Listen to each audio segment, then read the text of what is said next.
Coming out. Better let me know because I got 3 minutes. It's 6:01. All right, we'd like to get started with our city council. We appreciate everyone that's here. And we'll start first with a prayer, and I'll ask Junior Baker if he can give that for us.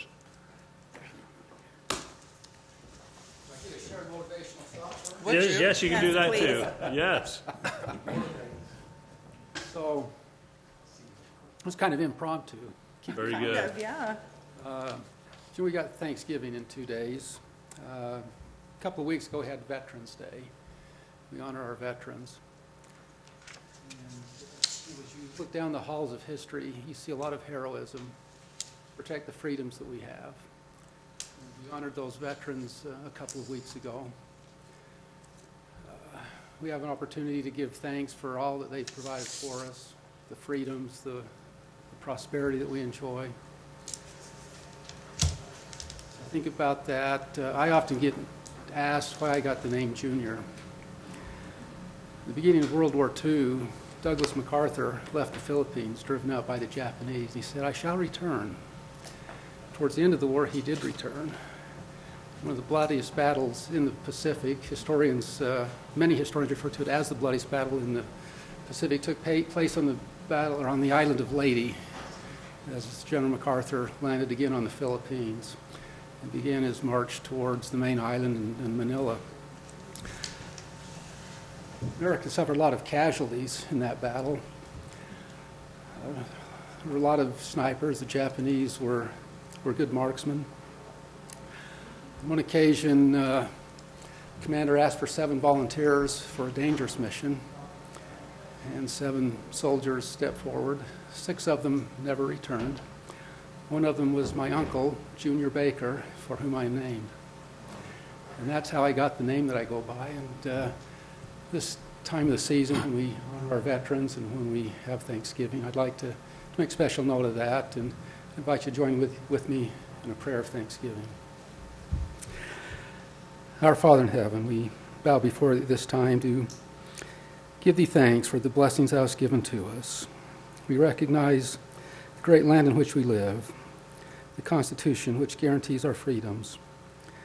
We honor those who have given so much that we can enjoy so much. Bless us, Father, that we might give appropriate thanks. We might watch for those in need.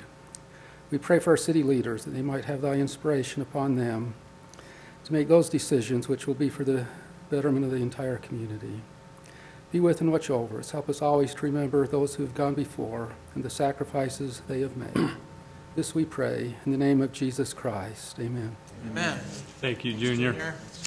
I've asked Councilmember Beck to lead us in the Pledge of Allegiance. Please rise and repeat the pledge after me. I pledge allegiance to the flag of the United States of America and to the republic for which it stands, one nation, under God, indivisible, with liberty and justice for all. Thank you. Okay, we'll move to public comments. If there's anyone in the public that would like to come make a comment, you're sure welcome. Seeing none, we'll move to council comments. Let's start with Councilman Mendenhall. Thank you, Mayor. My council comments tonight kind of run into each other. The active and healthy community. We had a contest last week in conjunction with the Downtown on Main group that people could post on that Facebook page, on the Active and Healthy Facebook page, of what they're thankful for. And we got quite a few responses. I haven't had the time to make this post on the page yet, but everybody that posted for what they're thankful for on that page last week and a couple early this week are winners, and we'll be giving them $25 gift cards to shop downtown Main Street. So that's about 10 people or so, I think I calculated, that posted, and they're going to be able to pick up those cards tomorrow at the chamber office from 9 to 2, or else they'll have to wait till next week if they don't get them tomorrow. But $25 just for posting a picture and saying what you're thankful for. Mike, are you doing that for how many people? 10 people. Really? So 10 Oh, people, that's cool. yep, are going to get $25 gift cards each, and to be able to use them at the participating locations. Stacy could tell us more about that project, but there's participating locations on Main Street that are saying, hey, you bring in that card and it's $25 off whatever you buy at our place. MVP is one, Yeah. J-Mart, Two Two Jacks, Jacks, My Sister's Closet, RK Consulting, Dirty Joe's. Dirty Joe's, yep. So a lot of places on Main Street to shop, and the Active and Healthy Committee is giving people some money to do just that. So that leads me to my next thing that I made aware to Councilman Gordon this week. I work on Main Street. Happened to see out my window and see some construction going on one of the Main Street buildings, some facade coming off of it, and some sign coming down. And yeah, it's an exciting time when you see things changing on Main Street, especially some things that haven't changed for a long time.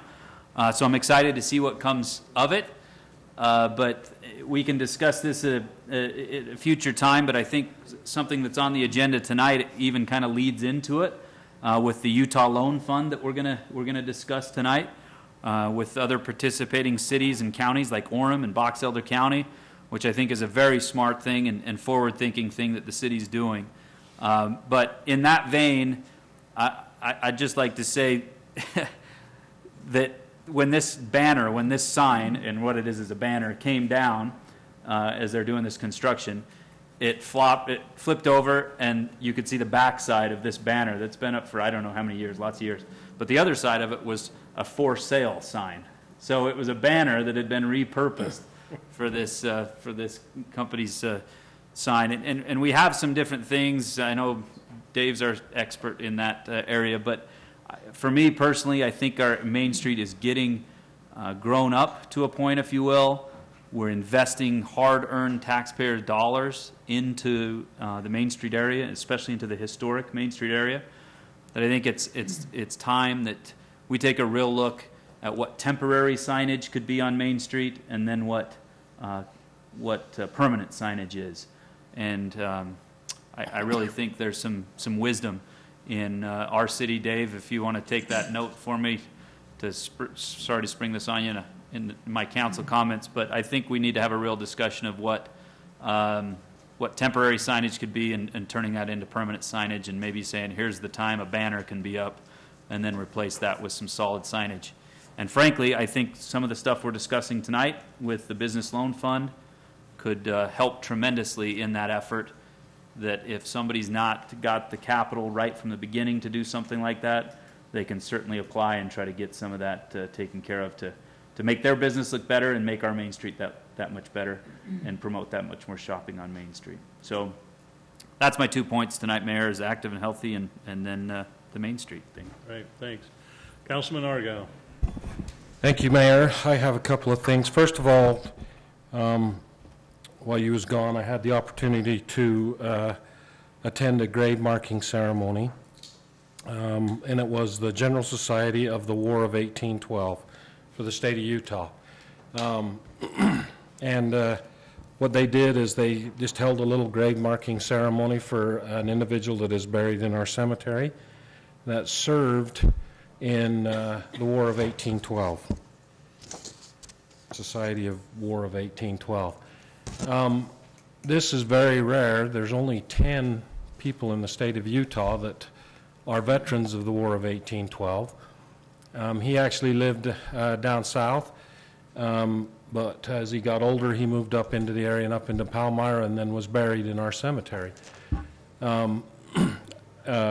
It was a neat little ceremony. When you think about the War of 1812, it was 30 more years before the Saints even came to Utah.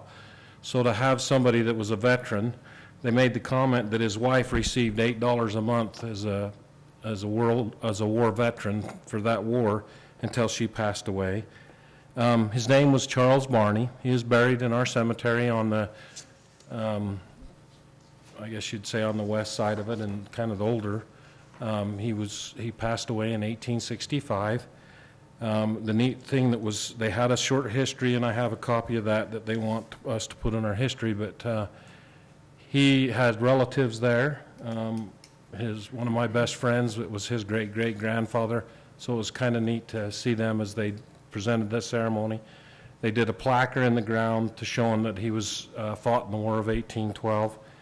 What was interesting is that his father, he also fought in the Black Hawk War, but his father fought in the Revolutionary War. And they said they were volunteers for those wars and had a brief history of Charles. So it was a neat opportunity. Didn't know, I mean, when they said there was only 10 in Utah, but we do have one in our, and it has a marker. And I've talked with Sterling and them up there. They'll make sure that that marker's put in a permanent place so it's not in their way.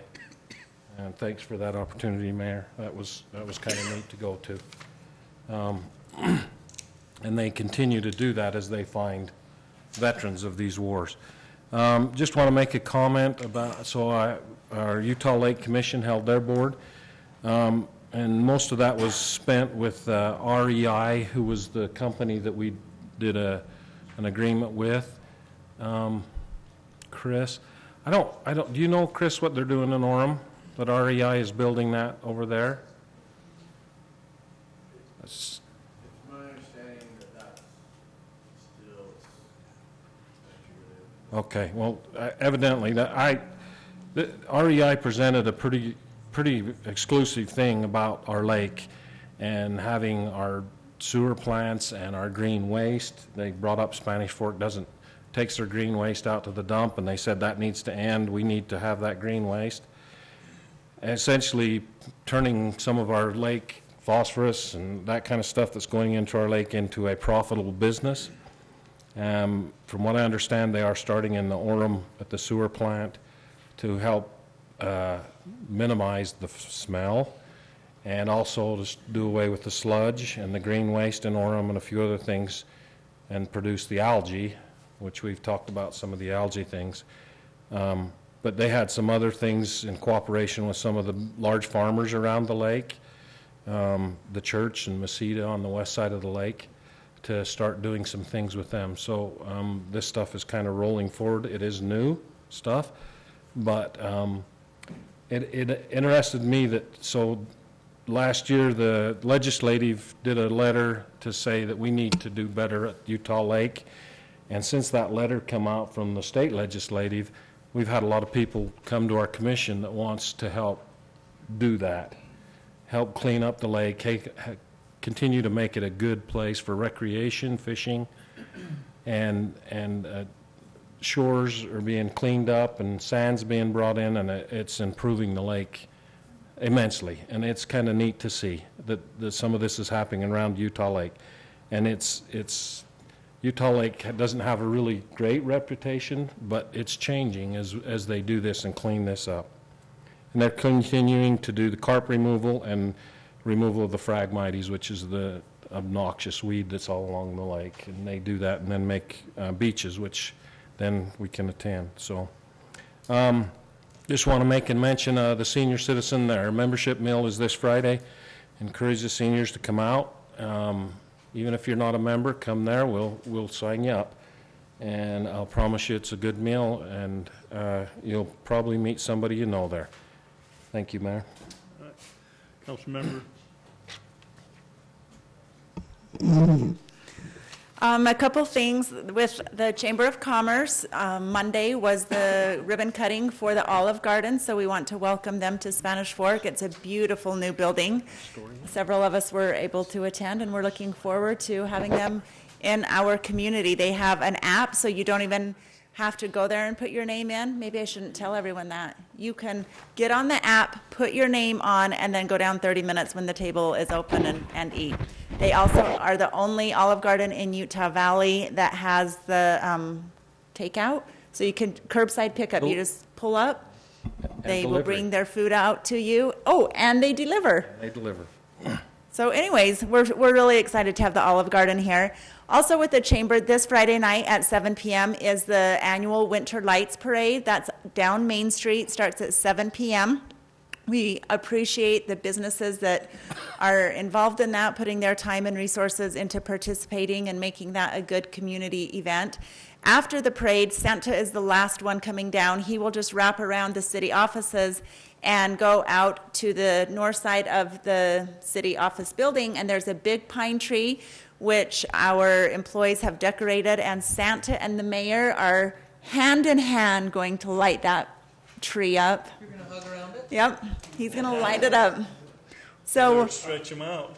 we're excited. This is a new event, Yeah. I guess, event for our community. So we're excited about that, and then encourage our citizens.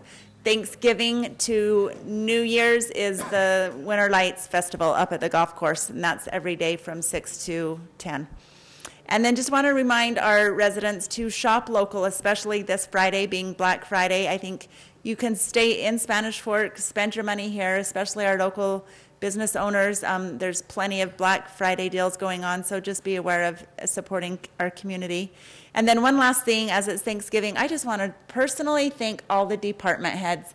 Every time I have a question or concern, every one of you are so quick to respond to my requests or questions. So just really humbly thank you for all your effort. And that's all I have.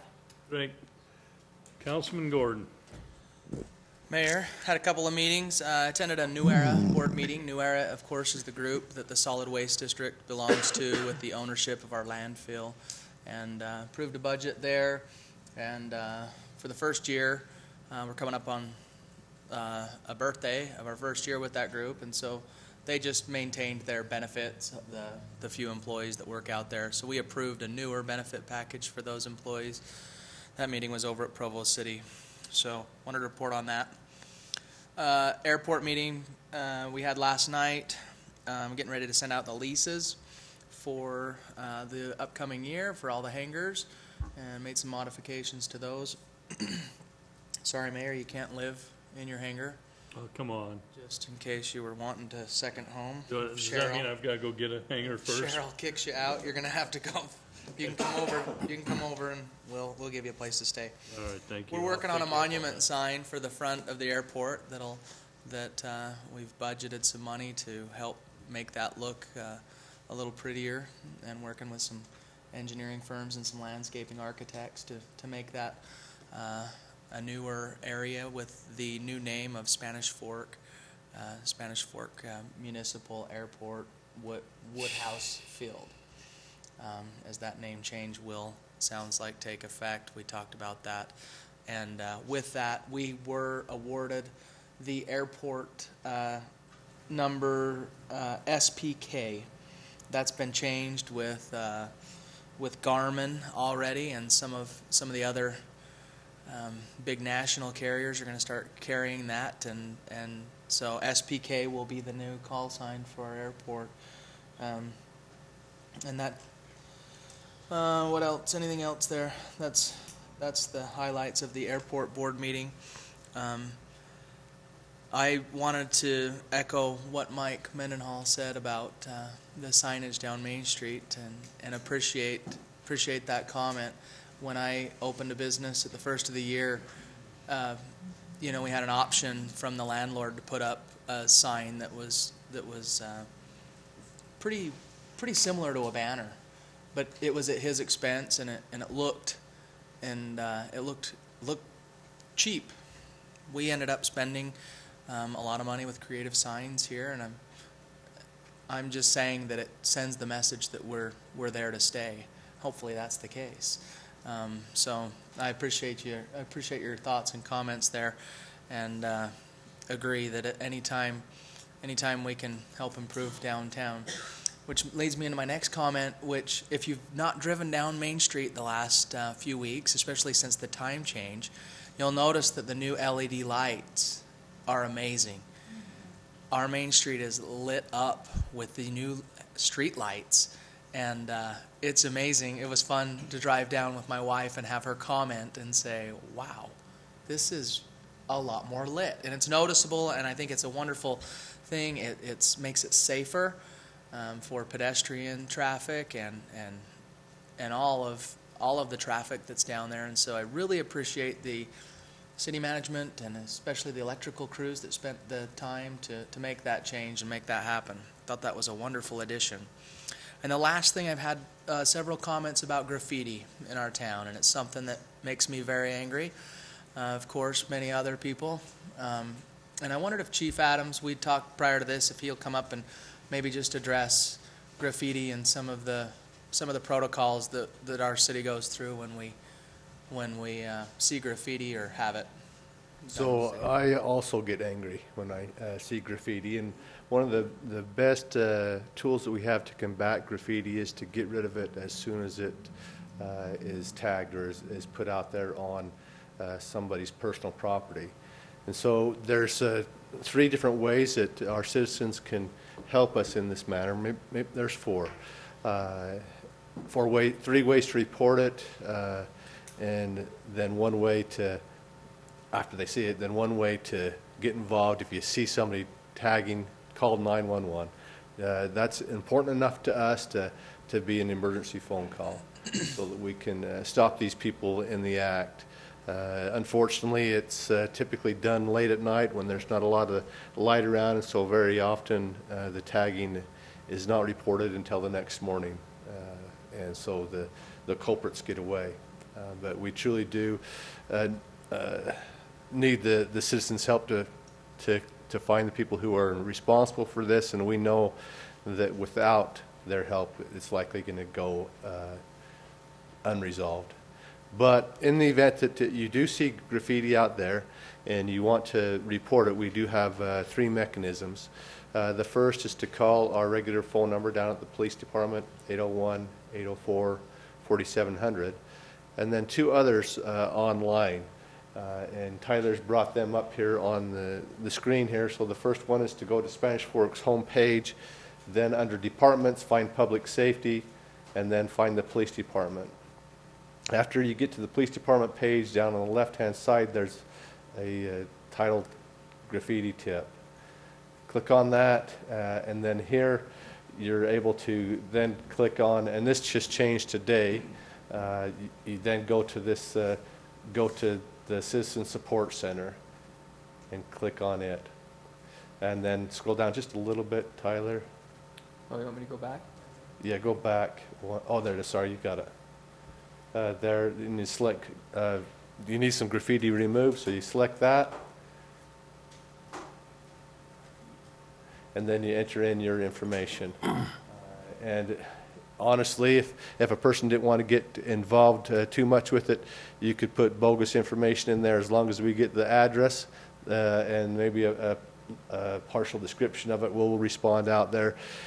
We have our code officer who has cans of spray paint. Our electrical crew, I know Kelly Peterson's crew has cans of spray paint for their boxes, and I believe that John Bocut's crew has it with the with SFCN items as well. But nevertheless, this report comes into us at our office. It goes to the code officer as well as one of my lieutenants, Lieutenant Anderson, and then we in turn contact Teens Against Graffiti, TAG, and just in the last month or so, there's been a change in staff at TAG, and so response honestly hasn't been that good. But with Lieutenant Anderson's persistence in calling and emailing and getting them aware of some of the issues over here, we're starting to get a better response. So probably in the last 3 weeks you've seen more, because more has not been cleaned up like it has in the past.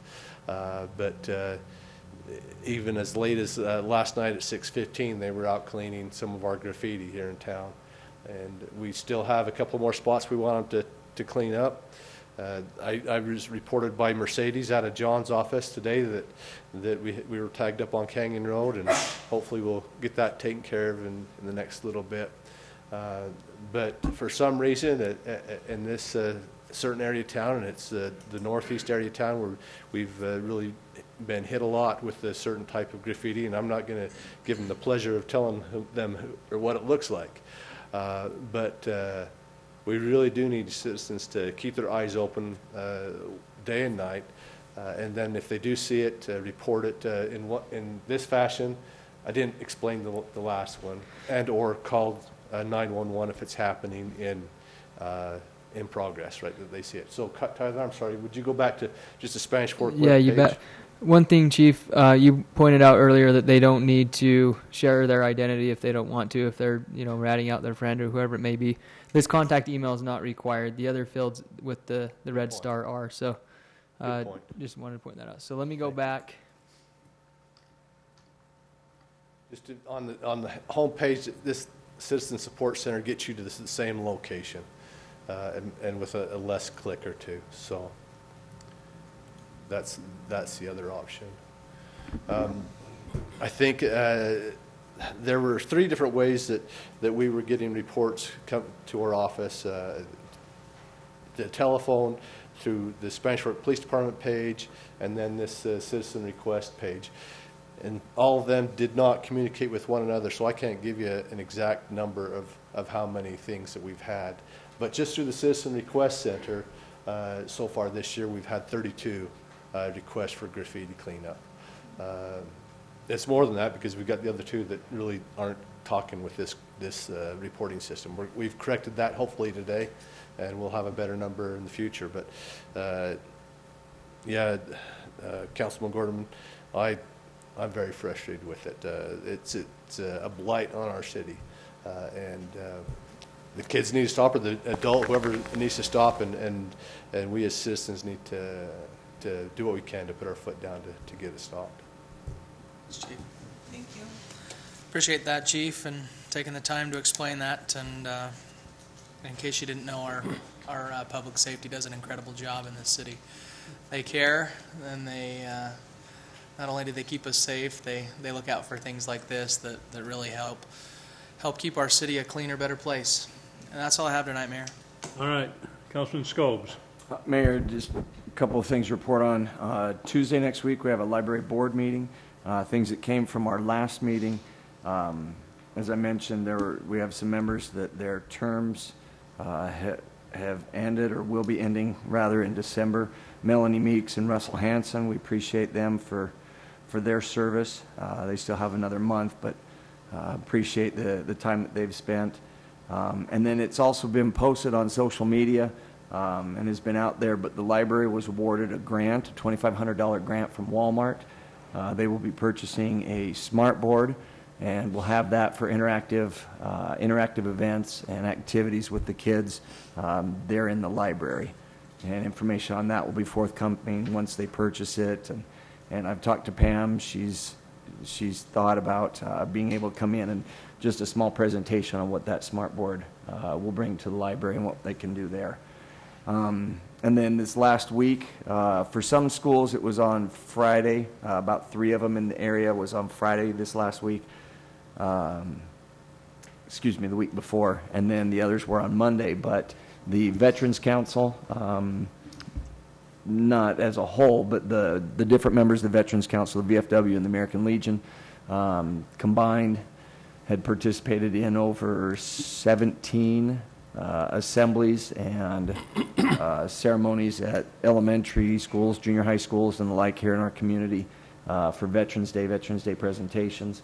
I was fortunate to participate in 6 of those, and what a great event. Some great men and women participated, were able to share a little bit of themselves with our youth, and then some of the great schools and the great jobs that they did in honoring veterans, learning about our flag and the freedoms we have. And it was just a great day, great couple of days, great event. We truly have a very special community, and the youth are a great part of that. And it was neat to see what they learned and also how they represented themselves. And then lastly, as we move into the holidays, just appreciate, it's been made mention, but appreciate those that work in public safety. Chief, we know that the EMS crews, fire and police are going to very possibly be working extra hours during this time, and especially away from their families. We're very sensitive to that, and if you would please pass our appreciation to all those that work on each of those crews. Appreciate the time that they take during the holidays, during the year certainly, but especially during the holidays to to keep us safe and to give us the services that unfortunately sometimes we need. So praying for their safety as well as that for our entire community, but appreciate their work. Thank you. Okay, thank you. I've just got a couple of things. We've opened our new power plant in Provo with our UMPA. As you recall, we had an old power plant there by the rec center. They had the big towers. We tore those down. They had submarine engines there running. So you can tell you how old they were. So they took those out, built a brand new power plant. They've got 6 Caterpillar engines in there now, gas-fired engines. And they had an open house last week, and so it's ready to go online. And what that'll do will help supplement our power needs when it's peaking. They can turn those on so we don't have to pay a lot of dollars to go buy power online. So we're excited for that to come on. And also, as Council Member Beck mentioned, we've got the Festival Lights that starts Thursday night from 6 to 10. Is that correct? Is that how late they go? And so they'll be going on. So take your families and get out there and enjoy our Festival Lights. I'd like to thank all those who spent countless hours putting those up. I'll tell you what, it's amazing. There are a lot of new lights there. I was taking my kids around, my grandkids. They were trying to pick out the new ones, and so it was kind of fun as they went around and looked at that.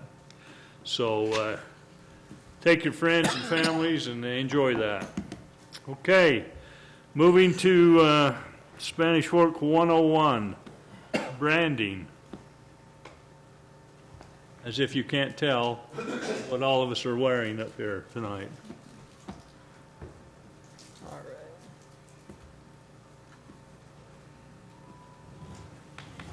Okay, there you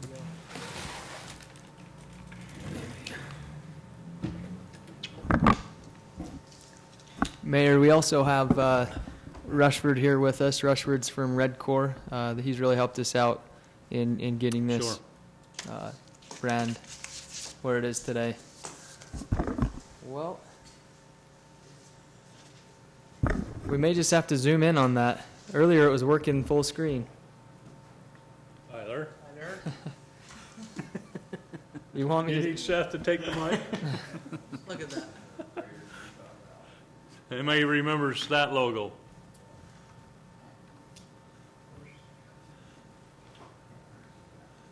That was way back when. Okay, here we go. Uh-oh.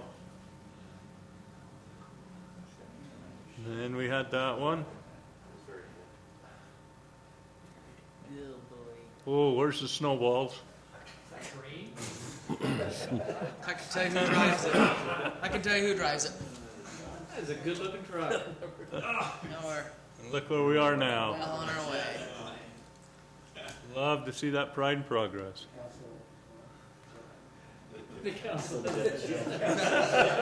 Mayor Pelosi. Is that your jet, Mayor? Yeah. Yeah, I wave at it as it goes by. That's how close I get to him. That's good. He's got a hangar to live in. So as you can tell that we've changed our logo now. It used to be Surround Yourself. And now we've gone to this new logo that we all are wearing on our shirts tonight. So we think this will be an upgrade, I guess you could say. There's been a lot of time and effort. Rushford put this design together for us. Is there anything you want to come up and talk to us about it? Are you good? Thank you for sitting there. You've done well. And you know how it feels like in the rodeo? Yeah. Kent, that was him behind you. There you go. so anyway, Russell? yeah. Russell would like one. There you go. Nice grab. There you go. Our 2 visitors to council meeting tonight. Yeah. So, hey, you guys missed out. We have a whole There's no Cub Scouts. a bunch of shirts here to give to kids that come that normally don't come. Anyway, You guys don't count. You yeah. don't count. Oh, I asked him to Huh? throw him a ball. So anyway, I like this logo. I like the Spanish Fork. It's a lot bolder. People can read it and see it. And we're getting back to our Pride and Progress, which Cool. we're happy to have. We can put Rushford on the spot, and he'll agree this is the best logo he's ever created in his company, right, Rushford? But, yeah. Yep. And did you do Springville's? What's that? Did you do Springville's? Good. We can tell. Rushford, great job. Yeah. Thank you. Looks Thank good. you. Great job. Thank you. And just so everybody knows, we didn't spend a lot of money on this at all. You know, it was unbelievable cheap. So, not the logo, but inexpensive to do from the last time we did it. So, anyway. Oh, Significantly different cost. that's what I was Yeah, looking it was for. significantly different cost. And frankly, a fantastic team to work with. Rushford, although I wasn't the project manager, Tyler was. Since I was standing, I thought I'd take the opportunity. Rushford was fantastic to work with, and is fantastic to work with. He's doing lots of stuff still for us as we move this forward, and frankly, just a genuinely nice guy. And he told me earlier today that he's purchased a home in Spanish Fork and he's moving. No, he's not. You're right, he didn't. But he will. But he will. It's happening. All right. There you go. Okay, thank you. So you'll start seeing this on all our vehicles and all our, we'll start doing the branding, which will take a little time to do, but we'll gradually move into this, and this is the area we're heading to. So thank you for all those who are involved in that. Okay, consent items. Motion to approve the consent items. Second? Got a motion by Councilman Gordon, a second by Councilmember Beck. All in favor, say aye. Aye. All right. Public hearing, cost-benefit analysis for Business Loan Fund of Utah.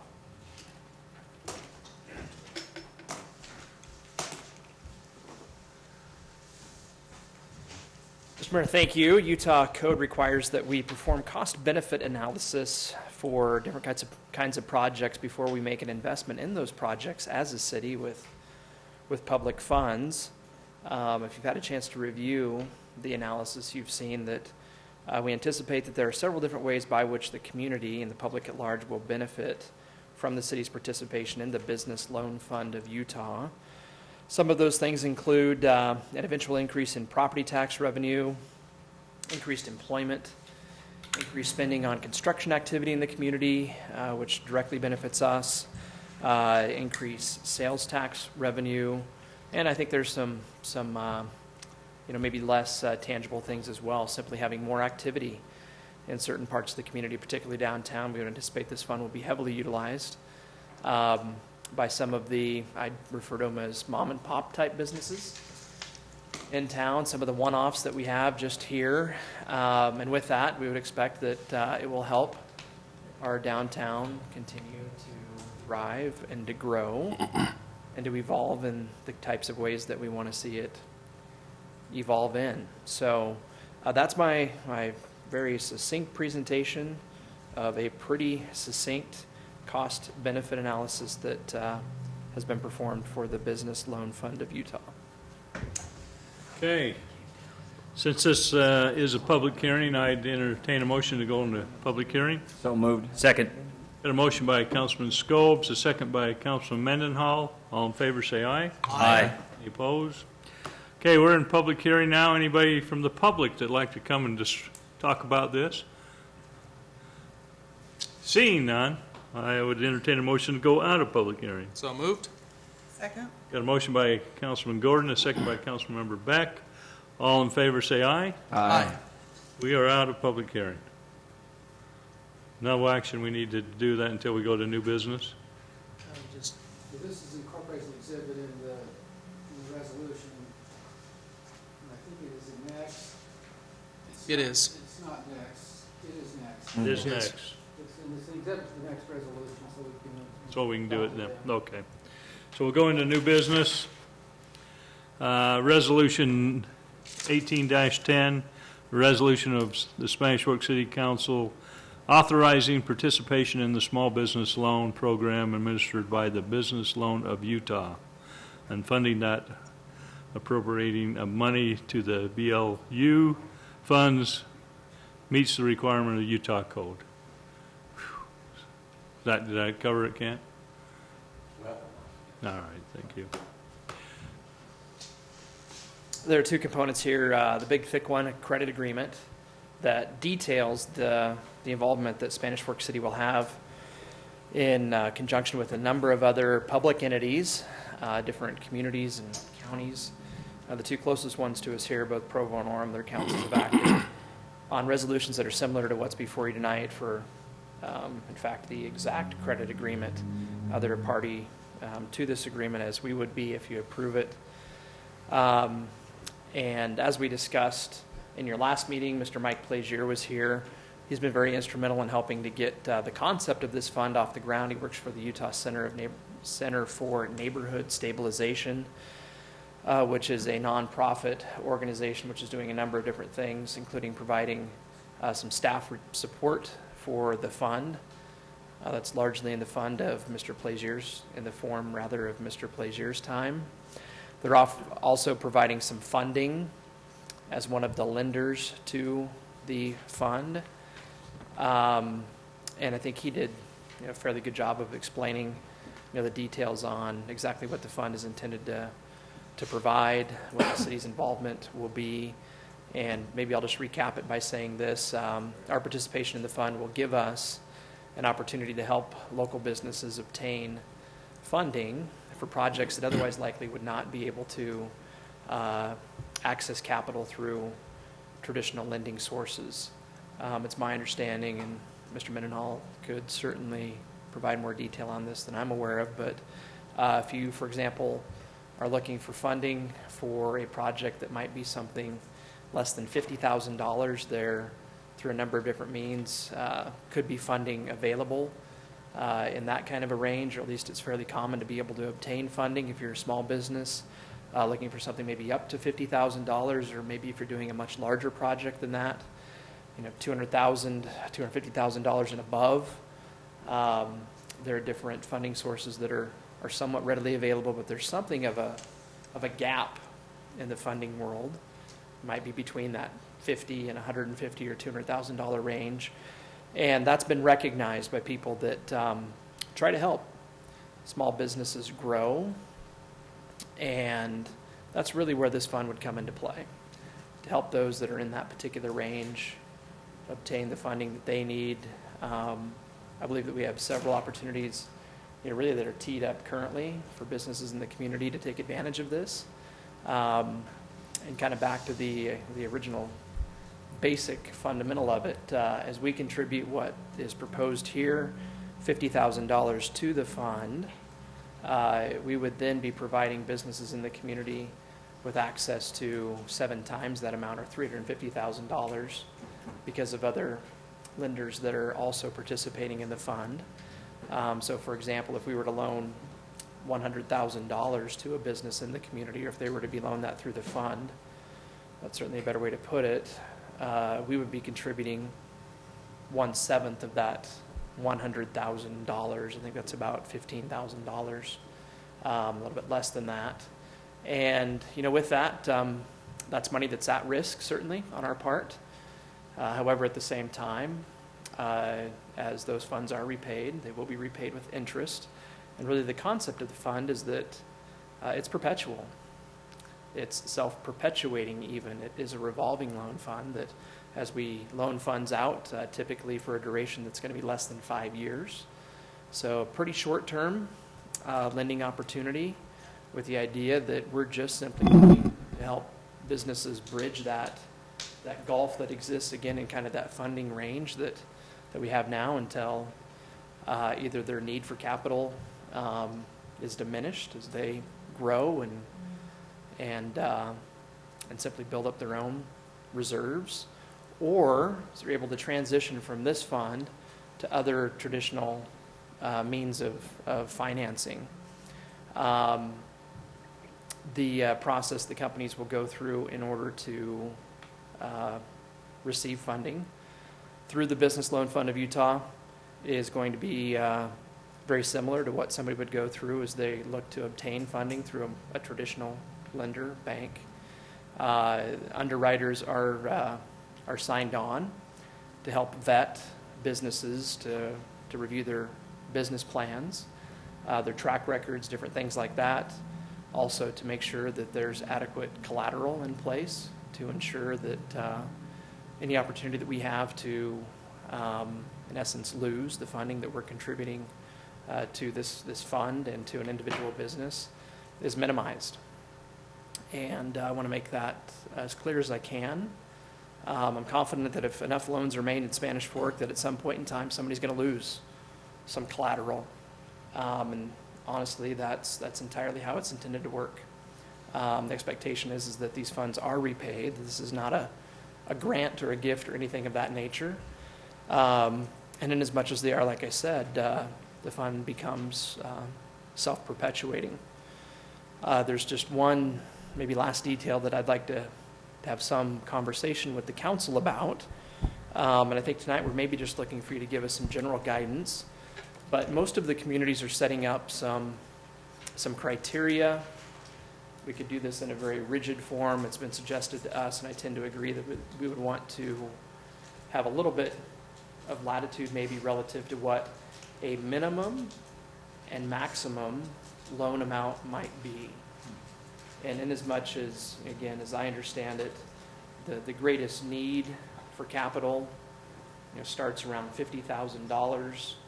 I would suggest that be the minimum that we consider establishing for loans that we would make in Spanish Fork, and that you consider maybe something on the order of $125,000, maybe $150,000 is the maximum that you would want to see loaned through the Business Loan Fund to a particular business in Spanish Fork. The maximum for me is important because we want to make sure that we're providing this opportunity to as many different businesses as we can in the community.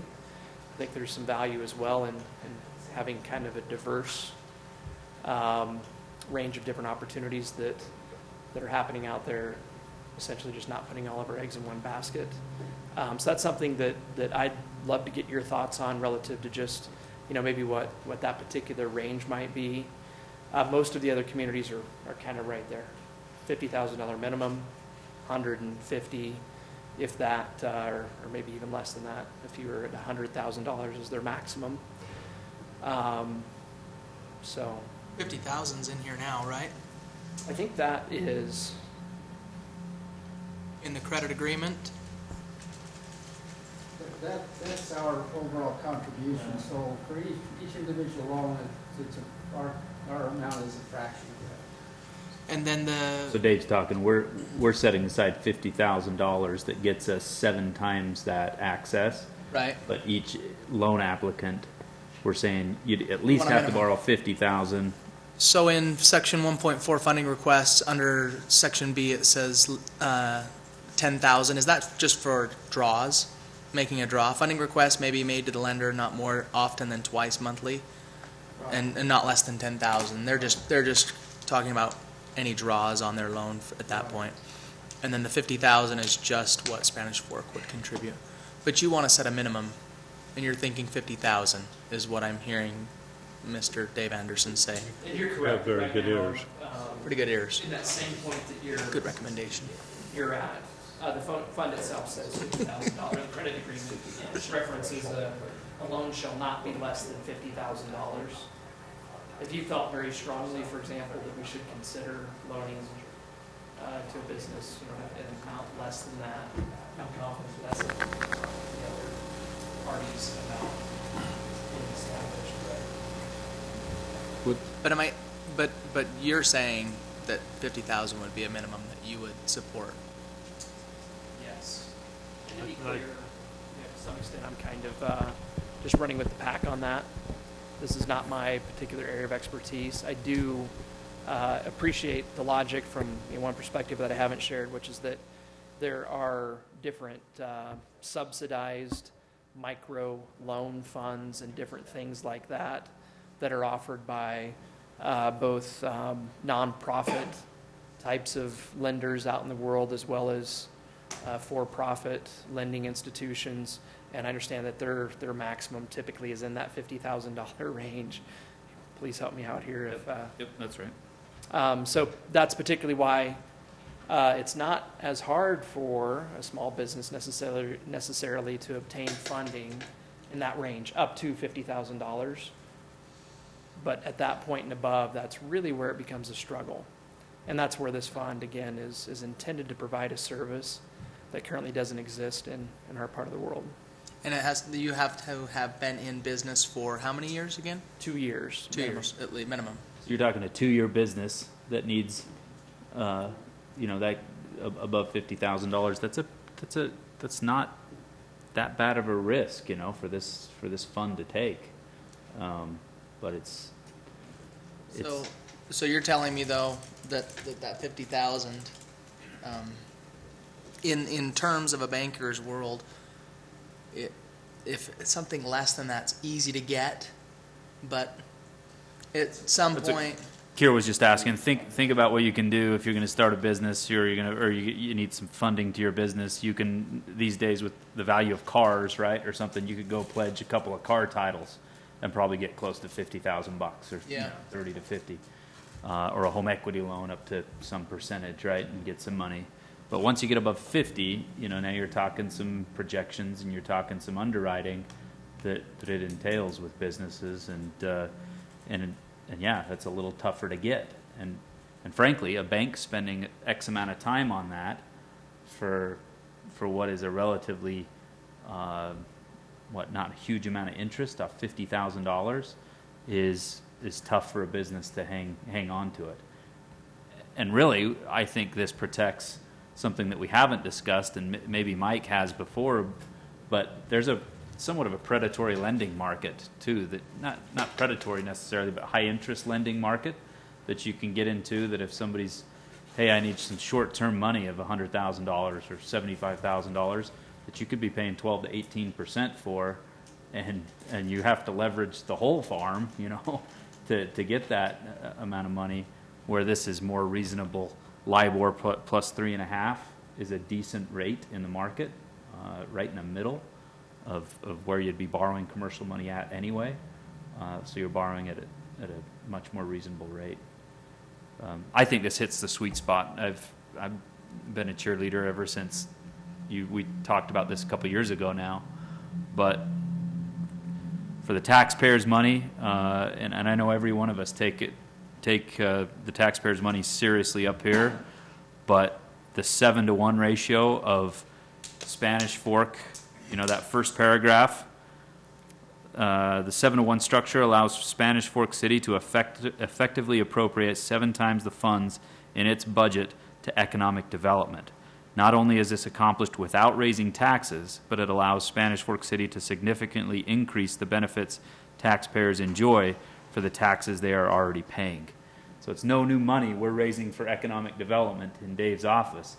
It's money we're setting aside that if it's not used, the taxpayers' money hasn't been spent. Precisely. But if it's used right here where we classify it to be used in Spanish Fork, and can help that many, that many businesses that only increase the economic activity, which come back to the city as tax funds anyway. So I think it's a home run. I think it's a win. I haven't got to all of them, but I've talked to Provo, Orem, and Ogden. I haven't been able to talk to Weber County or Box Elder County, but I would imagine they'd say the same thing that Provo and Orem did to me, and they're really excited about this. This fits a gap, just like Dave said. I think we'll all see returns in our cities, and I'm proud that we're on the front end of it with those cities, because I think it's a smart, forward-thinking thing to do for local governments to do.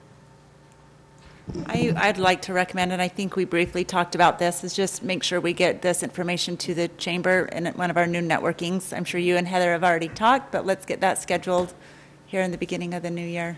Let them know about it. Will do. So you're looking for a number?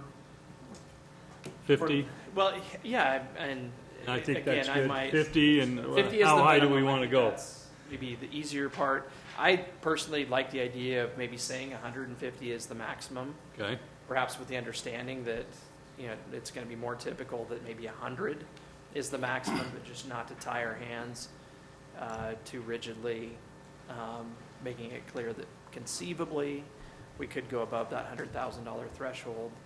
That's my thought, but certainly looking for any. is everybody okay with that, 50 to 150?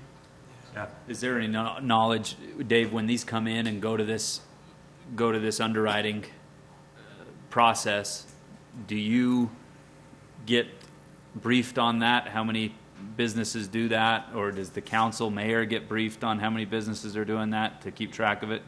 First of all, we certainly will keep you completely in the loop as to any applications that we receive, how far they get through the application process, and whether there's a recommendation made ultimately by a review board to loan a particular company money. That being said, I think it would be very uncommon for an application to be made by a Spanish Fork City business to the Business Loan Fund of Utah if that didn't come through my office.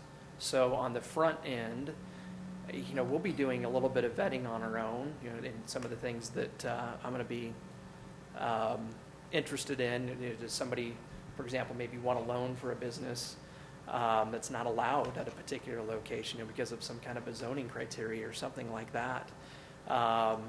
Is the business maybe for some other reason of some kind of nature that we might have some concerns as a community about supporting it? And to be clear, for any applications that come through Spanish Fork, veto power exists. So we will have a voice on the review board for any applications that come through ultimately. But frankly, I think any businesses that might be a concern for us probably won't get even through that process to kind of that final decision making step. I don't anticipate that to be necessarily a really big deal, but I will say that every community involved has been extremely concerned about making sure that they have the ultimate voice as to what companies are receiving funding in their particular community. Okay, good. All right. So Dave, do we need to designate somebody to be on the credit committee while we're reviewing exactly? I don't think we have to. Do we want to? And know that the dollar amount, we can adjust that if we feel like it's too high or too low. This isn't set in stone. All right. Thank you, Dave. No other questions, I would entertain a motion. I make a motion to approve Resolution 1810, a resolution of the Spanish Fork City Council authorizing participation in the Small Business Loan Fund program, or loan program administered by the Business Loans of Utah, and finding that the appropriation of money to the BLU fund meets the requirements of Utah Code 1082 with the designation of the minimum and maximum that we discussed of $50,000 to $150,000. Second? Got a motion by Councilman Mendenhall, a second by Councilman Argal. This will be a roll call vote. Councilman Scobes? Aye. Councilman Mendenhall? Aye. Councilman Gordon? Aye. Councilmember Beck? Aye. Councilman Argal? Aye. All right, that approves. Okay. Oh, our favorite thing to do. Wessel. Independent audit of the FY 2017. No wonder nobody came. We just had such a great achievement there. He's back there. He's somebody. I'm going to pass out the audit to you. This is not the book of ether to put you to sleep. Okay?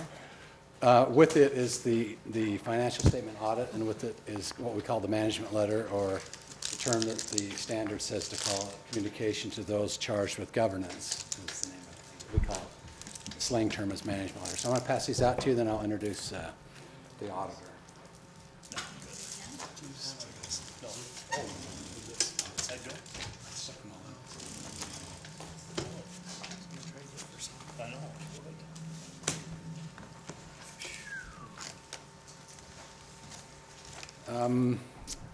The auditing firm that audits Spanish Fork City is Larson and Company, and Russell Olson is the managing person from the office here in Spanish Fork. I'll let him introduce his firm and also his opinion and findings that he had in the audit. So I'll send the time on to Russell.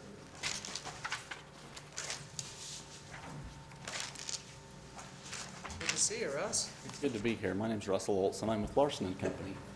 And, you know, as you all assemble with your families this week to, you know, celebrate Thanksgiving, I'm just here to give you the thing that you're going to talk about that you're grateful for and put it on the top of your list, and that is auditors.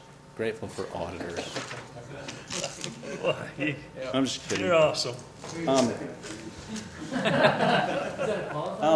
Or maybe that the auditor who came this week was very brief, so that's what I'm going to... We like that one. There you go.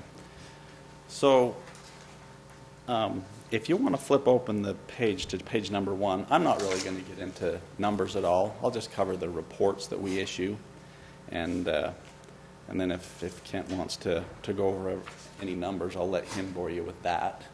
And so on page number 1, this is the auditor's report, and it just says that we've come and we've audited your financial statements, and that the financial statements are yours and they're your responsibility, and our responsibility as auditors is to just come and give an opinion on those financial statements.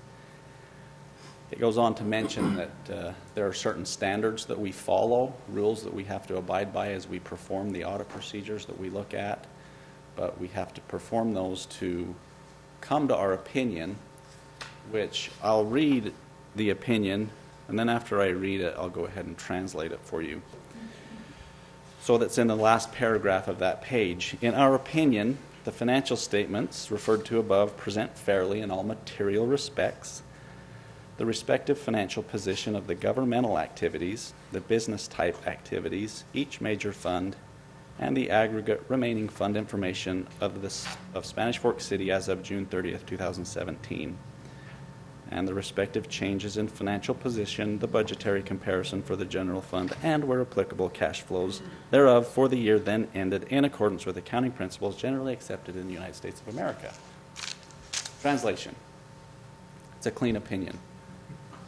As far as we can tell from our procedures, these financial statements are materially correct. That's what all that means. The report goes on if you flip the page over to page 2, it makes reference to a couple of sections in this report that are not audited, and that would be the management's discussion and analysis that starts right there on page 3.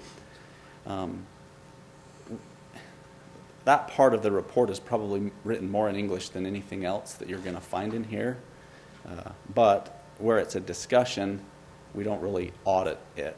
We do look at the numbers that are in there and make sure that they tie down to the financial statements, but other than that, we don't really give an opinion on that part of that. And then there's some other pages back in the back, 59 to 61, that we also don't give an opinion on, but it's in there because it's good information for people who are interested in that information. And then the final paragraph there just refers to another report that I'm going to cover right now. But before we flip over to that, I'll just say everything in between that report and where we're going is all of the financial statements, the notes to the financial statements. Really interesting stuff, for sure, for the people who are into that sort of thing. It'll be the hot topic of Thanksgiving dinner. Absolutely. So, page number 73. Anytime that we perform an audit for a government entity, we issue this report, and it's not really an opinion, but we just indicate that as we performed your audit, we considered your internal controls, and we considered your compliance with certain laws, regulations, grant agreements, non-compliance with which could affect your financial statements in a material way. So again, we're here to give an opinion on the financial statements, but we looked at those items to determine what we were going to do to come to that opinion. So that's just really just an information report. Page 75. In Utah, this is a report specific to municipalities in Utah. One of the things that we're required to do when we come and do the audit is to look specifically at those items listed there, your budgetary compliance, fund balance requirements, Utah retirement systems, and those others that are listed there. We look specifically at those areas to make sure that you're complying with the laws. And in this case, we do offer an opinion, and the opinion is that in all material respects, you complied with those requirements. There is a matter that's at the bottom of page 75 that we'll read about in just a minute, but there was, historically we call them findings, but sometimes with negative connotations behind the word finding. We can call it an observation, but we will talk about that in just a minute. But as far as a material problem, there wasn't any problems that would be required to disclose here. With that, we're going to turn, if you get the papers that are just loose in the back.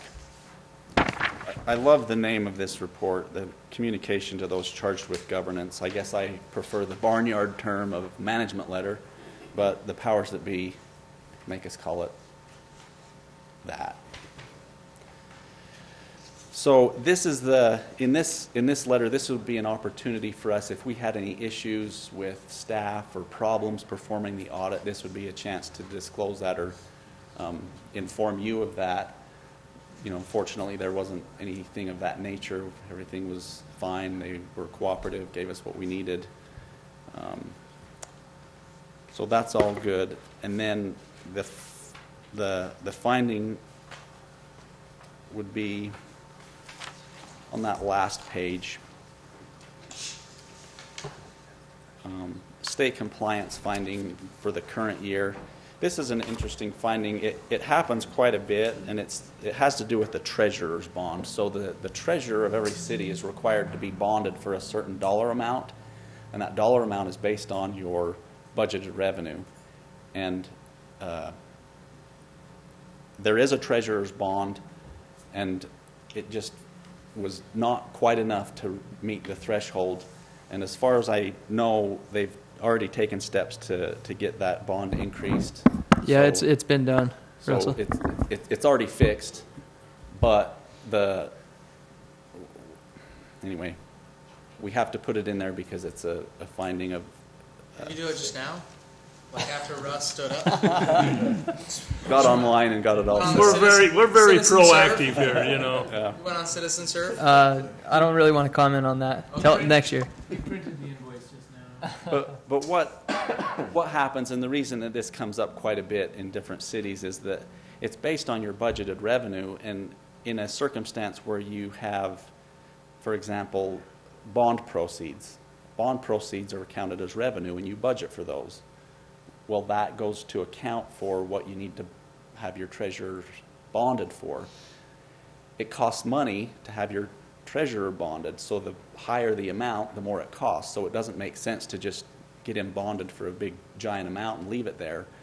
But sometimes, this is just something that sneaks up on you. So it's not something that I'm overly concerned about, but it is a state compliance issue, and it's already been fixed. So that's the only finding that we had for this year.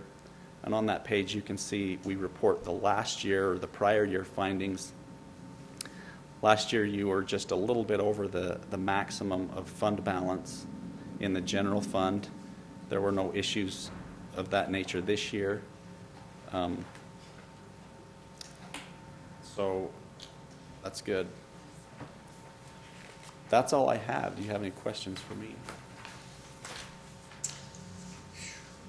I'm Sure I will, after I go through the whole audit. You know what? In between. If you actually do look through these and you do have questions, please don't hesitate to call and ask. I'm happy to help in any way that I can. In between stuffing and pie? Yep. Yeah, sure. See? That's amazing. And just like to thank the staff that, I mean, we realize that nobody likes to be audited, but they put up with us. We come in, we ask for stuff, we disrupt their normal work, and they're very cooperative and give us what we need, and they're very forthcoming with the information you request. We appreciate them for sure. Thank you for your time and your effort. Making sure Kent stays out of jail. That's always it. I've always been all year getting ready for him. Do we need to approve? Okay, I'd entertain a motion. I move that we approve fiscal year 2017 independent audit. Second? Got a motion by Councilman Scobes, a second by Councilmember Beck. All in favor, say aye. Aye. Any opposed? All right. Canvass of the 2017 election.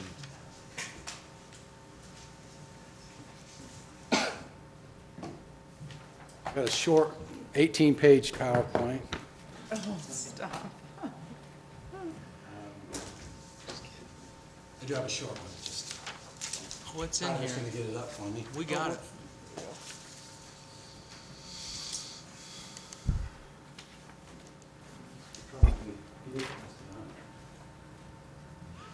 Hey, Kent. Page. Here's your little clicker. This is for the people at home also. So this is the canvas. So 2 weeks ago was the end of the election. By state law, you have to let all the votes come in, especially the overseas ones. By law, the ones that were mailed to military, they take longer to get back, and so they can't finalize until we get all the ballots back that have been sent overseas, and it gives them 2 extra weeks. I have voted that way. So, and we wait for your ballot to come back. Patient. It's always your fault. So this year, the ballot looked like this, different from other years. And we piggybacked in with the congressional ballot with Congressman Chaffetz's seat. And so it was conducted by the county. It was a vote by mail. If anybody missed it, it's over. You don't look in the mailbox for your ballot anymore. But it's the first time we did the vote by mail. It looked like this envelope that got sent to your house. Everybody that cast their vote. And there was an opportunity to go to the senior center on election day next year, or 2 years. This may be the same operation that we're going to do. Just letting you know, this is how the election was done this year. Vote by mail with an election service center on the day of election. There wasn't polling places throughout the city. This is what it kind of looked like on the inside of that day. It was pretty quiet. But we did have about 160 people go in and vote on that election day. This is the result of the canvass, and so since the county did it, all the ballots were returned to the county. They opened the envelopes, validated the signature on the outside of the envelope, and then processed all the ballots. They had some release dates when they released the information of the counts as it went on during those last 2 weeks. So I put the dates across the top. You can see how they changed. On the night of election, they revealed what was counted, everything prior to that day. The ballots were mailed 3 weeks prior to the election day.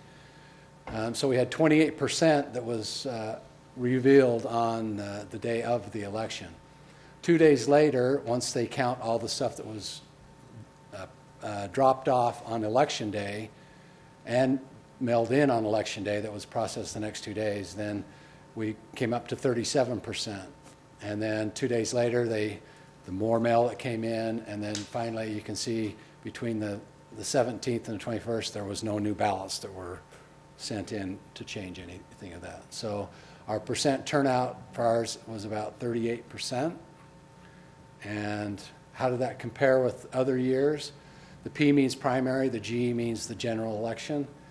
So different years, sometimes there's an issue, sometimes it's a more active, I guess, I don't know the word to use, but active election. The voters get out a little bit more. Last year, you can see we had 40% on a general election only with the Life Center bond. 2 years ago, primary was only 9%, and the general election was only 19%. So in 17, what I showed you in that slide before, it was 38%. The election costs a little bit more because the county has the postage that they're going to bill us for. They sent out, let me go back to this one slide right here. You can see we have registered voters of 15,000, so they mailed out 15,000 ballots, and people sent back 5,700 for 38%. So the main expense in the election is the postage being sent out, and it was prepaid postage for this 5,700 that went back. But if you just dropped them off at the city office, there wasn't return postage. If you took them to the voting center, there wasn't postage there. This is where we're going to go in the future. The city runs on odd years, while the county runs elections on the even years. So Kent, are we going to get a bill from the county for that postage? Yes. So it might fluctuate from what we're going to pay them for this, but not much. No, they gave us an idea what it was before, and they estimated, because they got the election judges, and they're going to bill us for that. They got the postage, they got the printers, they paid for the scanners they use. The hard costs were hard. Stuff like that they're going to bill us for it. I think they should pay a part of it because they had their election also, but we'll see how that works. It didn't work last time. They didn't pay a part of it. Where it goes from here, it's kind of going to be the council's decision, but next year, we know the county's going to do vote by mail. So our residents will all get vote by mail next year. Won't be a city election. It'll be a county and state election. And then 2 years from now will be 2019. We'll be back probably in February to decide here what the county's going to do. If they're going to offer to run it for us, how much it's going to be, stuff like that. So I think we'll let the county or the city council decide. You decide that. The only thing that would change is if in that year, like this year, because Chaffetz seats came up, we were forced to go with the county in a way that we didn't want to have a separate election, because then our residents would have to find two ballots that they'd have to go with instead of just putting it on one ballot, and that they needed to do it for the other election. So here we go forward.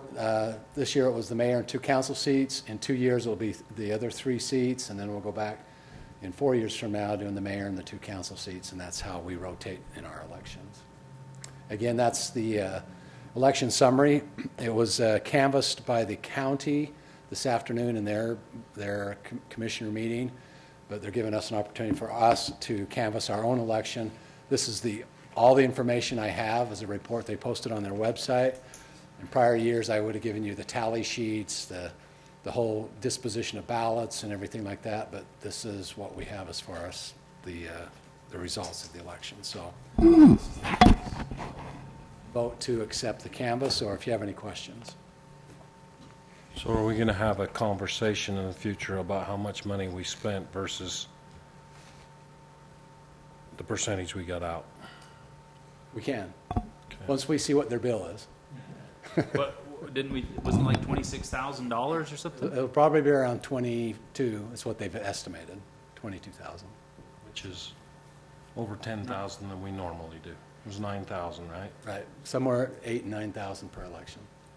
That's with the judges. It gets harder and harder to find judges to serve all day, I'll tell you that. $4 or $5 per voter between 4 years ago and this year, if you were calculating it from not last election to this election. Right. But it also had a larger turnout. Sure. So if we had done a vote by mail during the Life Center, when it's a more public thing, the voting turnout could be around 50, 60% per voter. You look at Salem's this year and see what their voter turnout was on a pretty publicized election. It was higher. But the percentage stayed the same, right? I'm saying, like, in the example of the bond for the Life Center, had you got an extra 20%, the percentage of, 65 against or whatever it was. Probably. Most likely would have said the same. The results would be the same, but it gives more people an opportunity to vote. True. So the pro is more people have an opportunity to vote. They have more time to vote, more time to look at the issues, because the ballot comes 3 weeks ahead of time, and they can take 3 weeks to decide whatever issue they wanted to talk about and who's running or whatever, not waiting until the day of election to look at the ballot to see who's on the ballot type thing. So, but there's education and meet the candidates and all the other stuff prior to that. So there is a trade-off. The county is leaning towards doing a vote by mail, and if the county goes vote by mail and we don't, and then it's going to be that contrast that changes every time. But And weren't there some expenses we were going to have to look at anyway because the voting machines or something like that? Or the county leasing them? is. Ours has all been a paper ballot. Oh, okay. So if we stay paper ballot, then it's just a red marker in the box, and then we hire all the workers to work the polls, and then they spend the evening counting the paper ballots, and it's a little bit monotonous. And It's very low tech, right? Low tech. It's very low tech, but it only costs $9,000.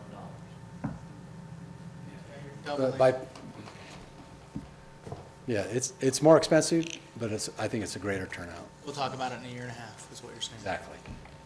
So, do we need a motion then to accept or approve? Just accept the canvas. We motion to accept the canvass of the 2017 election. Second. Got a motion by Councilman Gordon, a second by Councilman Argal. All in favor, say aye. Aye. Opposed? All right. Saratoga Springs Water Right Trade Agreement. Oh, I know we could have gone the whole council without Chris. So we have some water rights that are not really useful to us. They're actually in the East Jordan Irrigation Company. We also have some water rights in the South Jordan Irrigation Company and in Butler Springs that because of where they are situated in the city, we can't utilize them very well.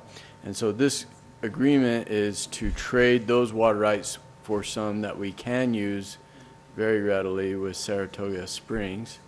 And we feel like this is a very good agreement for the city. We get the value of those water rights as if we could use them, and we get water rights that we can use. So it's a really great opportunity for the city.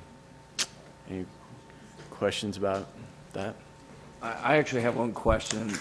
This may show that I don't understand it well enough, depending on how this comes. But if the water rights that we trade off versus what we get, if one of them runs dry or there's a problem with the aquifer or something like that, is there like a compensation agreement? Or, I mean, does that make sense?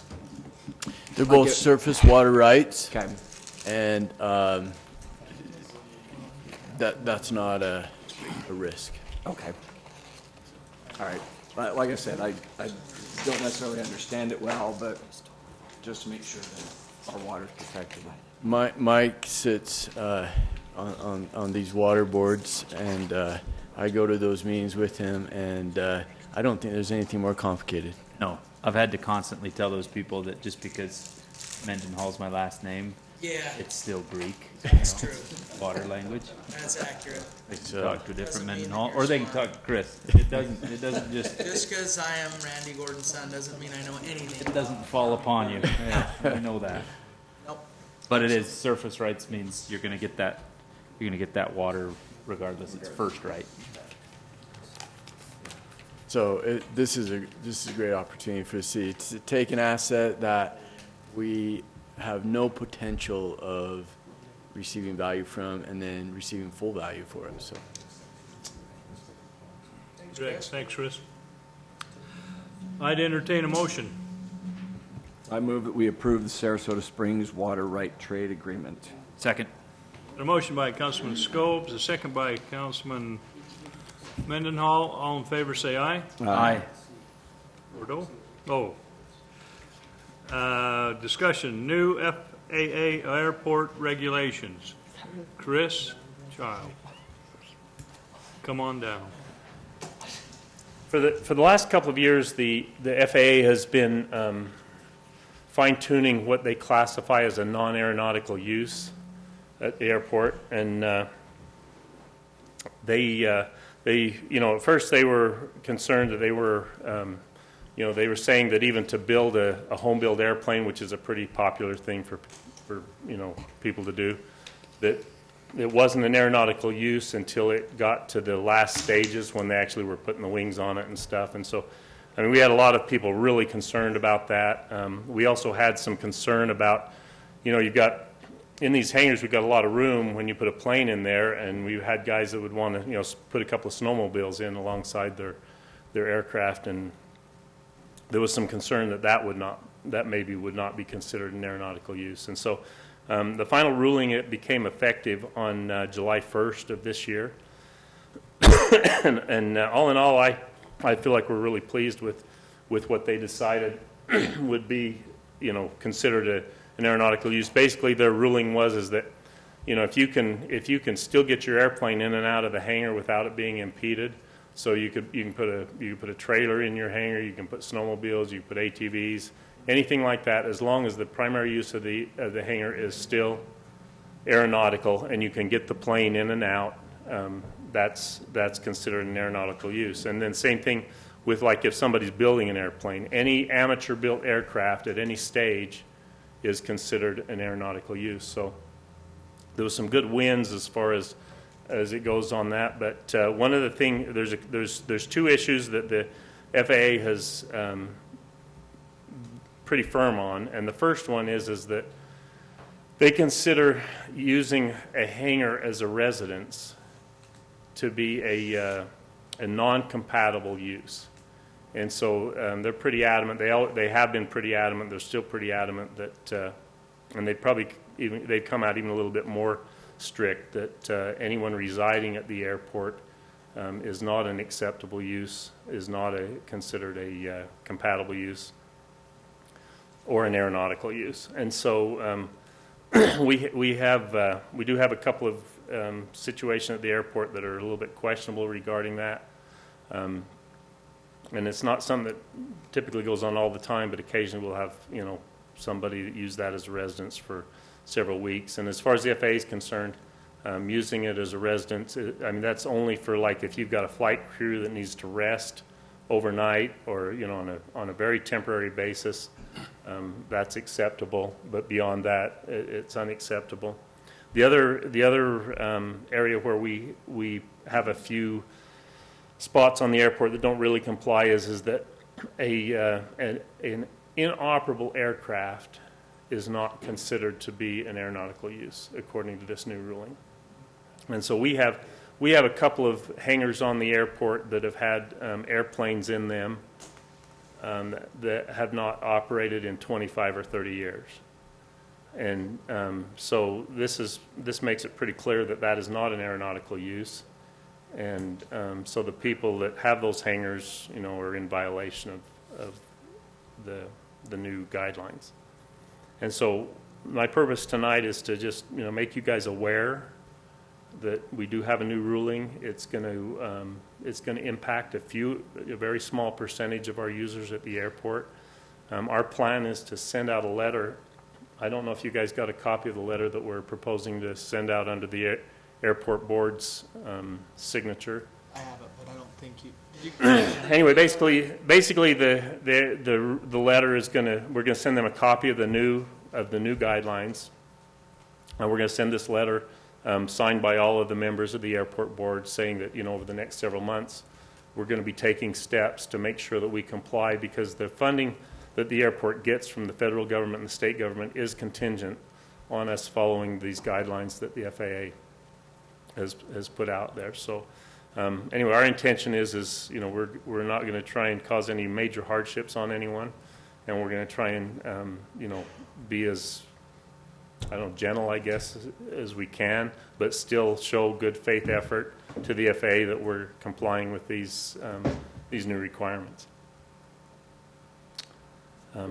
maybe specifically not name hangars per se, but this means that there will be some hangars that may stop being used by a particular owner because they don't have an aeronautical use anymore. They've had the hangar for 35 years. And this will be maybe a little bit painful. So I just want to make sure that you were aware of the potential. Brandon, you've been in part of those airport meetings. If somebody is living today, we know that there are a couple, like Chris said, that are probably, this is a primary residence for them. They're going to have to find a home. They can't live there anymore. And it may be something that you get a phone call and say, hey, this isn't fair. I've lived here for 10 years. But for the sake of the airport being able to function, they have to move. And that's not going to be the greatest thing. So, I mean, it's important we understand that there are real ramifications here. There aren't many, thankfully, as Chris said, but there are real ramifications that we have to walk through with specific individuals. Now, with that, is there a quarterly, an annual, either audit or inspection where the FAA would come, either announced or unannounced, to look at our compliance? Is there like a drop-dead date as we work for some of these tenants that we need to worry about, or? Yeah, as far as the first part of your question, so far I've had one really major audit where they came in and they looked at every single lease, they toured the airport. So the FAA, on a regular basis, they are going to come and do that. It's not going to be every year, but it is basically an unannounced. They don't give me a whole lot of notice that that's happening, maybe a week's notice, and they will come and they'll be making sure that we're complying. And then, there are, they're on the airport on a regular basis. So the state comes down at least once a year, and they might not really look in depth or really look at all the leases and look at that kind of thing, but they're very much aware, both the state and the FAA, the Denver district office. They're here on a pretty regular basis. And I meet with them at least twice a year in a planning meeting, and they'll ask me, they'll be quizzing me on these types of things, and so they keep a pretty good eye on what's going on, and they're serious about that we fly by their rules. So one other question with that is this FAA ruling is for the hangars, correct? Correct. The non-aeronautical use, like airplanes that haven't been used 25, 30 years, or for some extent, is that addressed in this with some that we have on the tarmac that are roped down, or does that fall into something different? This applies to the whole airport. So we may have some of those that would get a letter too, even though it's not. There actually are ways that I can deal with that. We have and the way I've done this in the past is the ones that we tie down on the ramp that are in that situation. We have an old tie down area that's on the Springville side of the airport that we've put in some cables, and I can designate that area, since it's not being used for an aeronautical purpose. I can designate that area on the airport and get approval from the FAA that we can put airplanes that are non-functional in that location. And basically all I have to do is say that, if we need that area, that we will immediately, we would use it and change the use of it. But on a kind of somewhat temporary basis, renewed every year or whatever, they will allow me to designate a portion of the airport. In fact, we could actually do that with a hangar, but you would have to prove that there was no aeronautical use that could be used in a hangar. Whereas this area that's clear across the runway, it won't be developed for years and years, and so. So that may be an option as we're working with some of these hangar owners that they may not be able to keep their plane there anymore, but they could move it over to that side over by the armory then. Yeah, and actually, as long as if we, like one of the worst offenders on the airport that hangar would hold 3 airplanes, and it has 1 airplane in it that is not operational. I mean, all they would have to do is put an operational aircraft in there, and they could keep their non-operational one indefinitely with the new ruling. So there are some options that way. But yeah, we can offer a tie-down area for someone in an area of the airport that's designated as non-aeronautical. Maybe speak to why people tend to use this for storage. Why it ends up being attractive for them. Well, the FAA, the studies that they've done show that per square foot it's less expensive because we're storing big objects. Airplanes are big objects, and so the storage tends to be less expensive than like if you were going to get a storage unit off the airport. And so there is some incentive for individuals to use that for storage rather than off-airport storage, and it ends up that then the FAA is subsidizing someone's storage of a non-aeronautical use. Yeah. That's the part I appreciated from your meeting last night that I learned, Mr. Taylor there and you and Brandon and the other board members, was that why does the FAA care? Why does the city care if somebody's just down there at their hangar and they're paying the lease? But then you start running the numbers. If their lease is below market value, way below market value of what you can rent space for somewhere else, and they're not using the aeronautical use of it, then it's the taxpayer, all of us, the taxpayer, subsidizing that person for a use that's not intended for the airport.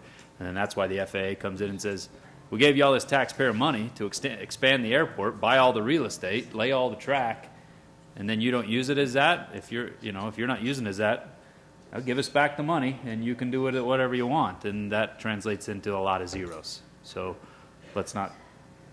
It was wise that board came to the decision of let's not threaten that, and at the cost of a few people getting a letter that might be uncomfortable, the bigger threat's a whole lot worse for the taxpayer. It's a lot worse. It's a big dollar. Millions of dollars worse. Yeah, so there'll be, this is going to be a little bit unpopular with some of the airport users, and we're going to try and be compassionate and understanding, but we will be probably ruffling a few feathers over the next few, 6 months. You're good at that, though. Well, I've appreciated how Chris I'm unfortunately too good at that. I've appreciated how Chris has handled this because, as the airport manager, Matt, you're the chair, right? So maybe some of the letters will come from you, even. These two gentlemen get to be the heavies, if you will, as in they're writing the letter, but really all they're doing is carrying out the FAA's requirements. But I've appreciated how they've approached the situation, and frankly, I don't want them to be left kind of alone, isolated, and wow, I can't believe those two are doing it. And so as long as we're all on the same page and in for the end together, I think it'll be a little bit easier for them to carry out the business that they have to over the next couple of months. And like he said, we'll go through it compassionately, and I think that's a fantastic approach. But nonetheless, there might be some people that are really disappointed, and if you hear about it, let us know. But you've got that background now. And you're going to have, you got to realize that this could cost us a lot of funding if they don't comply. And so most of those guys are airport people or aviation people. They understand where it comes from. But, you're going to have some, like you say, you've had your hangar there for 30 years and parked my plane in there, even though it doesn't run. I still like to be a part of that, but they got to have it operational. Good. Thanks, Chris. Yeah, thank you. Appreciate you coming. Thanks, guys. Matt, thanks, Chris. I move we go into closed session for reasonably imminent litigation and land transaction. Second. Got a motion by Councilman Gordon, a second by Councilmember Beck. All in favor, say aye. Aye. All right. Thank you for everyone that was here in your attendance. Even you, Chief. I'm not too bad. I'm glad I